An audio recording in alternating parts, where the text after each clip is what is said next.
రజనీకాంత్ గారు కూలీ మూవీతో 50 ఇయర్స్ అయితే కంప్లీట్ చేసుకుంటున్నారు. ఆయన ఫస్ట్ మూవీ కూడా 50 ఇయర్స్ బ్యాక్ ఆగస్ట్లోనే రిలీజ్ అయిందంట.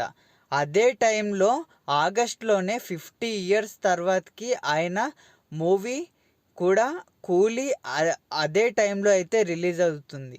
అండ్ రజనీకాంత్ గారు అన్నారంట ఎడిట్లో ఈ మూవీని చూసి, ఇది నాకు తలపతి మూవీని గుర్తు చేసింది అవుట్పుట్ అనేసి అయితే అన్నారంట. రజనీకాంత్ గారు మైల్ స్టోన్ అసలు. ఎందుకు అంటే రజనీకాంత్ గారు సిగరెట్ స్మోక్ చేసే స్టైలు ఇప్పటి వరకు ఎవర్ గ్రీన్. అసలుకి ఇప్పుడు వచ్చే హీరోలు కూడా ఆయనను ఇమిటేట్ చేయడానికి ట్రై చేస్తారు. సిగరెట్ తాగడంలో కావచ్చు, ఆ స్టైలిష్లో కావచ్చు, ఆయన నడిచే విధానం కావచ్చు, డైలాగ్ డెలివరీ కావచ్చు, ఈచ్ అండ్ ఎవ్రీథింగ్ అసలు స్టైలిష్గా ఉంటుంది. అంతెందుకు, డైరెక్టర్ లోకేష్ కనకరాజు గారే అన్నారు, నేను ఈ మూవీ కోసం చాలా కొత్త స్టైలిష్ టెక్నిక్స్ కనుక్కున్నాను అండ్ వాటిపైన వర్క్ చేశాను మూవీని స్టైలిష్గా తీయడానికి.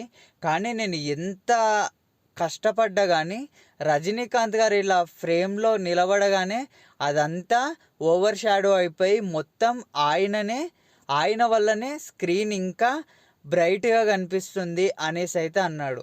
రజనీకాంత్ గారి 50 ఇయర్స్ మైల్ స్టోన్గా ఈ మూవీ కూడా తలపతి రేంజ్లో హిట్ అవ్వాలని కోరుకుంటున్నాను.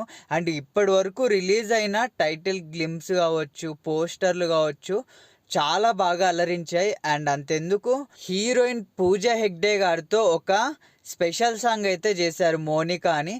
ఇప్పుడు ఇన్స్టాగ్రామ్ కావచ్చు, ఏ సోషల్ మీడియా ఓపెన్ చేసినా మొత్తం పూజా హెగ్డే గారి స్టెప్సే ఉంటున్నాయి. ఆ లెవెల్లో పాపులర్ అయింది. ఇంకా అనిరుద్ధ్ గారి మ్యూజిక్ గురించి చెప్పుకోవాల్సిన అవసరమే లేదు. ఆయన బీజిఎం కావచ్చు, సాంగ్స్ కావచ్చు, ఆయన నుంచి ఏం వస్తున్నా కానీ అది 100% షూర్ షాట్ ఉంటుంది. అండ్ అదే కాకుండా ఈ మూవీకి ఇంకా మేజర్ హైలైట్స్ వచ్చేసి నాగార్జున గారు first time full length villain రోల్లో అయితే కనిపించబోతున్నారంట. అండ్ ఈ మూవీలో అమీర్ ఖాన్ గారు కూడా లాస్ట్ 15 మినిట్స్ అదరగొట్టబోతున్నారంట. ఇది నాగార్జున గారే చెప్పారు. ఆయన ఉన్నంత వరకు సినిమా హైలైట్గా ఉండబోతుంది అని. అండ్ వీళ్ళతో పాటు హీరోయిన్ శృతి హాసన్ గారు, అండ్ కన్నడ హీరో ఉపేంద్ర గారు, అండ్ మలయాళం హీరో శోభిన్ గారు, అండ్ మన కట్టప్ప గారు కూడా ఈ మూవీలో ఒక ఇంపార్టెంట్ రోల్ అయితే చేస్తున్నారంట.